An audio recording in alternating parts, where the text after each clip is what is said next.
The moment the heavy steel padlock snapped shut with that final, satisfying click, I felt the weight of 2 exhausting years lift off my shoulders. Behind the reinforced gate, 8 feet tall, industrial grade, engineered to withstand far worse than angry homeowners, a convoy of luxury vehicles stretched back along the narrow county road like a stalled parade of status symbols. Range Rovers, Mercedes G-Wagons, Bentleys, even a couple of gleaming Teslas, all idling, horns starting to blare in impatient rhythm.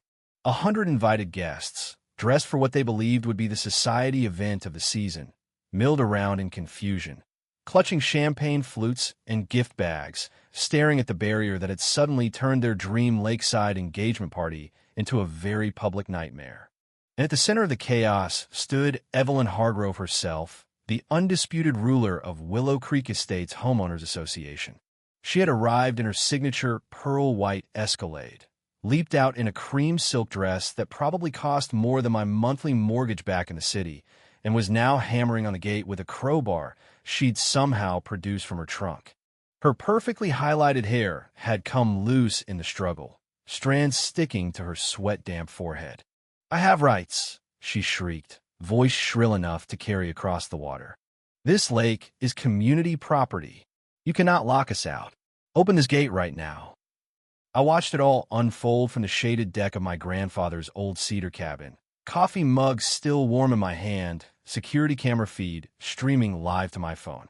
For once, I wasn't the one scrambling. My name is Daniel Hayes. At 52, after 27 years designing hydraulic systems for aerospace firms, I'd been laid off in a round of cost optimization. My savings were draining fast when the lawyer called. My grandfather, quiet, stubborn, hands always stained with sawdust or grease, had left me 40 acres of pristine Texas lakefront land an hour east of Austin.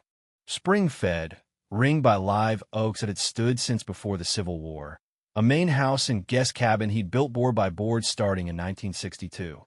No debt. Taxes paid through the next decade. Appraised at just under $3 million. It should have been the fresh start I desperately needed. Instead, it was war. Willow Creek Estates surrounded my parcel on 3 sides. McMansions with 3-car garages, infinity pools, and residents who believed community standards meant everyone's property was everyone's business. The HOA, led by Evelyn Hargrove for the past 8 years, had quietly convinced itself that my lake, fed by an underground spring entirely on my deeded land, was a shared amenity. Decades of unchallenged family picnics and casual boat launches had, in their minds, created some kind of squatter's right. Evelyn made that position official the first Tuesday after I moved in. She pulled up the gravel drive at 8 sharp, engine idling, diesel fumes mixing with the honeysuckle that climbed my fence. Outstepped 5'2" of calculated entitlement, tailored athleisure, oversized sunglasses, clipboard clutched like a scepter. The vanilla perfume arrived before she did. "Mr. Hayes," she began, smile tight, "I'm Evelyn Hargrove, president of the Willow Creek Estates HOA. We need to discuss your compliance issues." She listed them like items on a grocery receipt. Install a $15,000 monitored security system within 30 days. Begin paying $380 a month in HOA dues, despite my property predating their plat by 40 years.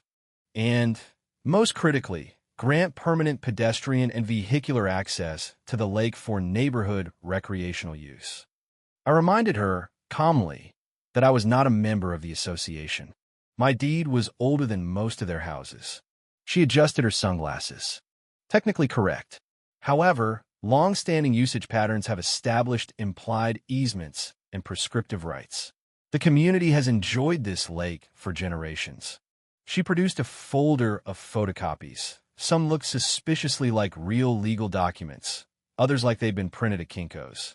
I told her to leave my property. Her voice dropped to a whisper that somehow carried more menace than any shout. "That's a poor choice, Daniel.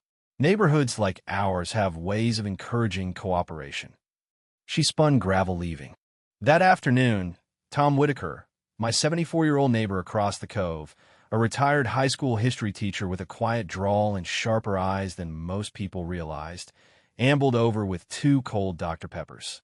"Son," he said, handing me one, "you just met the dragon lady. She's done this dance before. 3 other lakefront families in the last 7 years. Same script. Fines, complaints, anonymous tips to the county, until the owner can't take it anymore and sells cheap. Then, funny thing, some LLC with an address matching Evelyn's real estate office buys the parcel and flips it for double. I crack the can. She thinks I'm next." Tom gave a dry chuckle. "She always thinks that, until someone pushes back." What Evelyn didn't know, what almost no one knew, was the banker's box my grandfather had kept locked in the attic closet. 60 years of meticulously organized paperwork, original deeds, permits, easements, and most importantly, the 1960 water rights agreement with the state of Texas. In exchange for maintaining a small public fishing trail on the far shore, my family was granted exclusive recreational use of the entire lake in perpetuity. No commercial events, no large organized gatherings without the owner's written consent. Ever. Texas water law is unforgiving on this point. Senior rights trump everything that comes later. The harassment began in earnest 2 weeks later. First, the certified letter from an Austin law firm with 14 partners listed on the letterhead. Cease and desist order accusing me of operating an unlicensed short-term rental. They demanded I halt all advertising, remove any online listings, there were none, and pay $5,000 in community impact fees.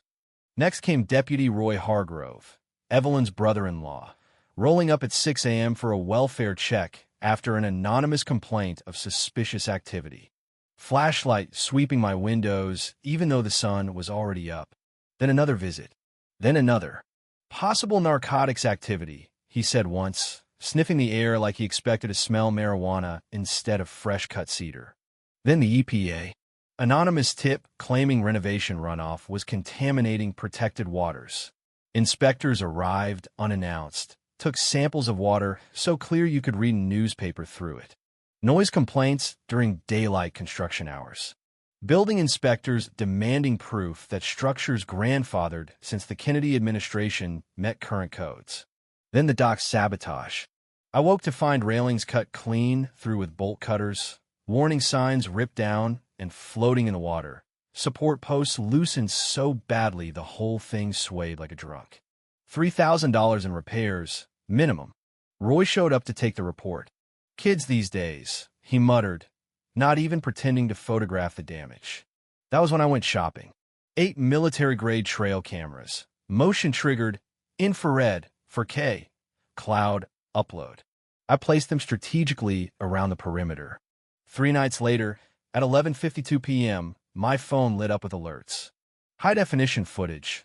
Evelyn's 18-year-old grandson, Tyler, in his varsity jacket, shaking a spray can and painting trespasser in dripping orange across my mailbox. He even looked over his shoulder like he knew better. I printed 8x10 stills, time-stamped and GPS tagged, and walked them across the road to Evelyn's house the next morning. She studied the photos for 30 long seconds. Shock flickered across her face, then calculation, then the same synthetic smile. "Clearly photoshopped," she said. "Digital manipulation is child's play nowadays. I find it disturbing that you're targeting a minor with fabricated evidence." I reminded her the images carried blockchain authentication and were admissible in court. She slammed the door so hard a shutter rattled loose. The retaliation intensified. My well water started foaming like a bubble bath. Someone had poured industrial detergent down the casing. Deep tire ruts carved through the lawn after every rain. Inspectors arrived weekly for phantom violations. Evelyn's new Willow Creek Safety Watch Facebook group posted grainy nighttime photos of my cabin with captions like "unidentified vehicles observed after curfew" and concerning patterns of activity. I became the neighborhood pariah. Strangers slowed when they drove past. Kids on bikes stared. But Tom had friends. His nephew, Deputy Matt Whitaker, had been quietly building a file on Roy for months. Patrol car parked at Evelyn's office during duty hours, favors traded for campaign contributions, wellness checks that always seemed to benefit one person. Matt was disgusted. "He's making the whole department look dirty," he told me over coffee one evening. I hired Sarah Bennett, a retired federal prosecutor who still kept her bar card active for cases that smelled like conspiracy. She reviewed my growing binder of evidence, photos, recordings, emails, county records, and her eyes lit up. This isn't just HOA nonsense anymore, Daniel. We're looking at potential RICO predicates, extortion, fraud, abuse of official position for private gain. Then came the nuclear find.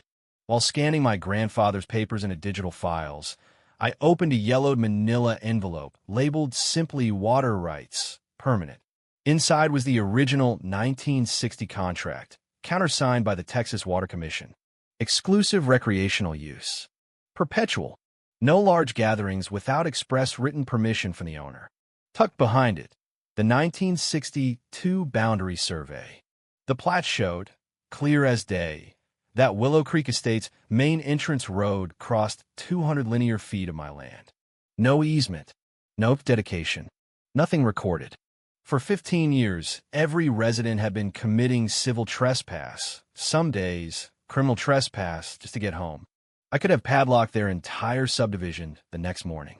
Sarah's advice was colder, smarter. Let her overcommit. Let her spend the money, stake her reputation, bring the witnesses.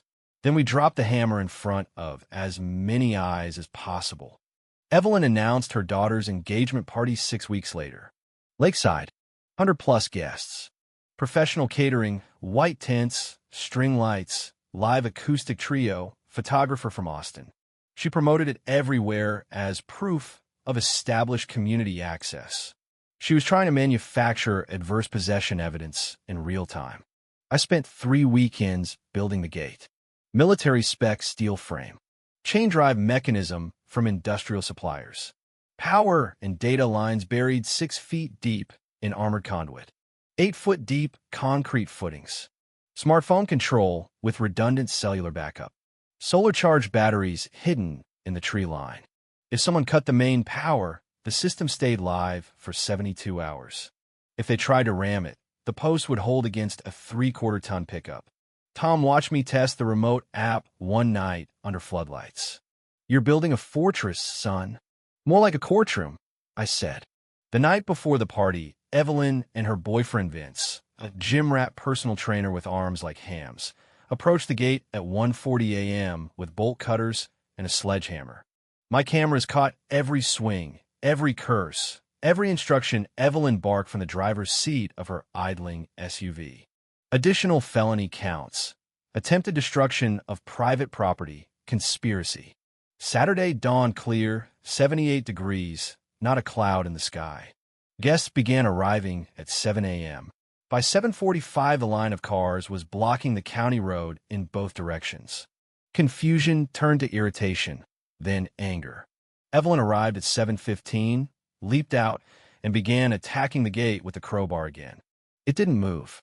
She went live on Facebook, mascara running, screaming about theft and rights and community ownership. At 9:30, the Channel 8 news van pulled up, tipped off about a property rights dispute involving possible government corruption. At 10 o'clock sharp, process server Dale Jenkins, Tom's cousin, retired bailiff, walked through the crowd carrying a thick stack of documents. He served Evelyn right in front of the live camera.